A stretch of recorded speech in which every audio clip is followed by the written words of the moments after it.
Well, hello there. This is Isaac David Brigmond. I got a little more time before I fall back asleep, but I just wanted to tell y'all that, well, when I started, here's how the story goes. I started out, um, God giving me the call to be a minister of the good word. Well, I didn't know how I was going to preach the gospel, so then it dawned on me, aren't you already doing videos on YouTube? Yeah. So then why not use that platform to preach on? So I started a church called it had different names at one time. So I finally decided with the long name of the Christian Hearts Christian Fellowship Online Ministry. Well, it basically was a church that I started that had double beliefs. It had a mixture of Baptist belief and the fellowship belief. And I started preaching the good word. Well, I said, well, this is going good. So then one day I decided I had to have a second page on Facebook and let the second page be dedicated to the ministry. Well, I did this, and there's some good and some bad with it. You have to learn some folks will put things on the Facebook that they don't need to put on there. Then I was going good like that. So then a friend of mine who his dad, which is also my friend, we're all like family by now. And his dad's up in his 80s or 90s, and he mentioned to me one day that he was on a program on the internet preaching. I went to check it out, and I found out that this program had a app which I could use to do podcasts and other types of internet radio style work. Well, I decided to try it out. Well, I did. Come to find out, I could use it to preach on. So I'd have basically my church that I had on the internet, which is me preaching on a video and telling you, the audience of those videos, that when you watch those videos, you are attending a church service of mine. That is my motto. It's not just a motto, but it's the truth. And I also say for you that have a church, then what I say and do for God on the internet is extra material for you on God. If you don't have a church, then that is your church. And people have gotten to the point, some of them get rude and want to talk to you about, they think you're trying to convert them into a certain lifestyle when you are. You're trying to convert them from sin to a life of God. That's all you're doing. So, that being said, that's how it was. Also, when you start out for so many weeks with a podcast, you usually realize that you will mess up. You will be off schedule at times. You will be said things that are okay to say, but not get the words clearly. You will do a lot of things through technical difficulties and through problems in life, and things that go on in your life. But when you finally stick to your guns and say that you're going to do things a certain way, you need to be that way. Don't back down. Don't hesitate. And I need to be the kind of guy that's going to say that if I know for sure I can't do something a certain way, say so. But if I can, go straight into it. Like if I know I can possibly do the podcast without fail, then do it. If I know that there are going to be times I won't be able to do it, say so. Don't just not say nothing. But make sure you're on a schedule that says you stay on a schedule. And if you have to alter the schedule, say so. And don't falter from it. And I understand that that's a hard thing to do at times, because people don't understand where you come from at times. And that's my life so far. And check with me on Facebook, because one of my names is Isaac David Brigmond, and the other one is Christian Hearts, which is Christian with a capital C and Hearts with a capital H and then an S at the end of it. Should be one with a cross on it made of words. Because you know how it is. It's Psalms, one of the passages of Psalms. You'll see it when you go on there. If you don't know where to look, let me know and I'll help you find it. But I just thought I'd let y'all know that. But anyhow, have a nice day and enjoy yourself. But don't let people bother you. I've had people bother me before, and it dawned on me, why'd you let them bother you? And then when that finally got to you, you're like, oh, you let it bother you because they said something to you they shouldn't have said.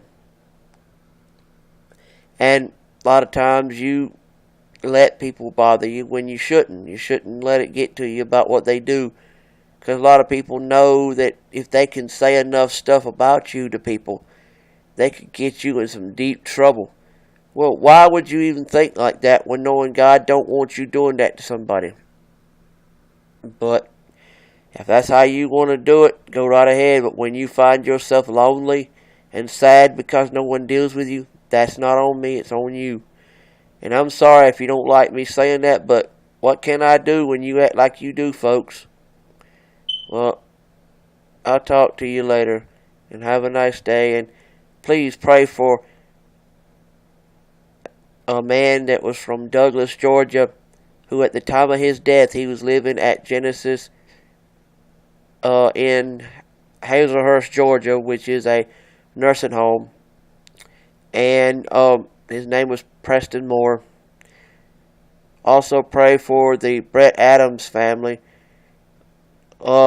Some weeks ago, which it was that recent, he basically had died near the beginning of that week, and next thing you know, people knew that something had happened to him, but they just didn't know that it was death. They thought maybe he'd passed out and was sick, and next thing you know, he died. He had a lot of health problems, so either one or a combination of them all is what took him out. But he was my friend and neighbor, and we got along pretty well. He was 42 when he died, and at the time of his death, I was 34, and I still am because it was that recent. And I had all these ideas of what I would do if he did certain things in his life, and I found out I couldn't do those things because he died. I was wondering what life would be like if he came up to me and told me, Isaac, I gotta tell you something. Like, what? I found me a woman. And I'd be like, finally, because of all the trouble you went through with women. Well, he was going through a divorce, and you know what they say, regardless of if you are divorced or going through one, well, actually, he had an ex-wife. I'll just put it that way, so to stop the confusion. But anyhow, the story was, it don't matter if you are a ex-husband or soon-to-be ex-husband. When you die, all problems you have with each other physically cease. They don't cease emotionally, but they do physically, and you learn from it.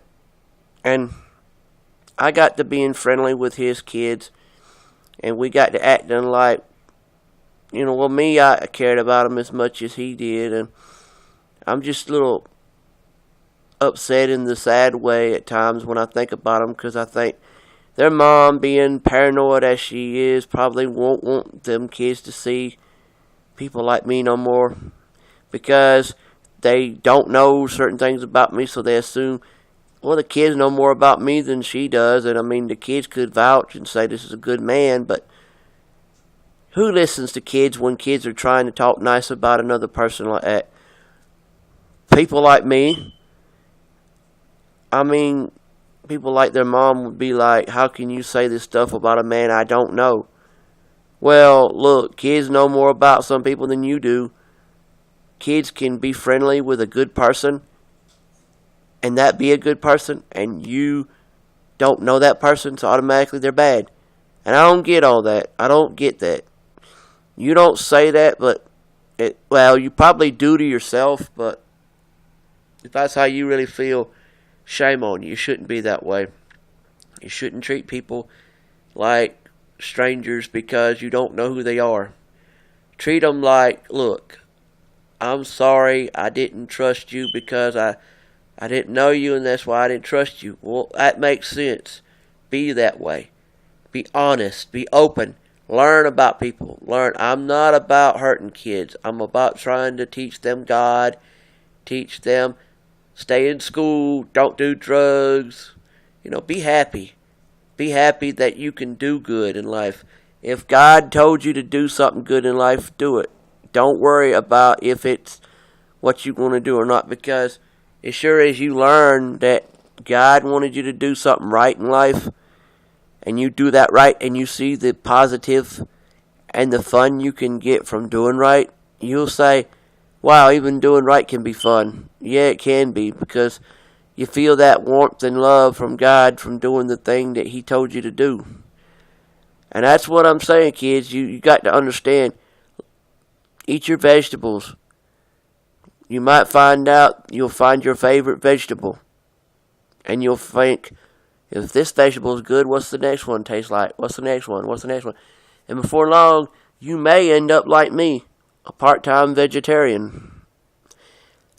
I eat meat. I eat vegetables and meats, but I could go a whole day without meat. But I don't recommend trying to live mainly vegetables because you need protein. But if you told me today was all salad day, I could live that way because I like salad. Now, if you said today was an all meat and vegetable day, I say I can live that way too. And I don't know why, but people worry more about the vegetarians and the vegans and all that stuff, but they don't think about the part-time vegetarians. I can't help if I'm that way. And besides, I wouldn't even trade it for the world, because I have sat there and had a whole meal. It was nothing but a sweet potato that was cooked. And I liked it, and I enjoyed it because it was good for you, because it's healthy sweet in it. Natural sweeteners that come from the land, that come from God, those are better for you than the man-made sweets. Now, sweet and low, that's a different story. That's the kind of synthetic sweet that is good for you. But the plant sweeteners that you eat, like sweet potatoes and things like that, those are made by God and they're good for you. So God is a maker of things good for you, just as well as the devil is the maker of things that are bad for you. But I'll let you go. Have a nice day, and God bless you.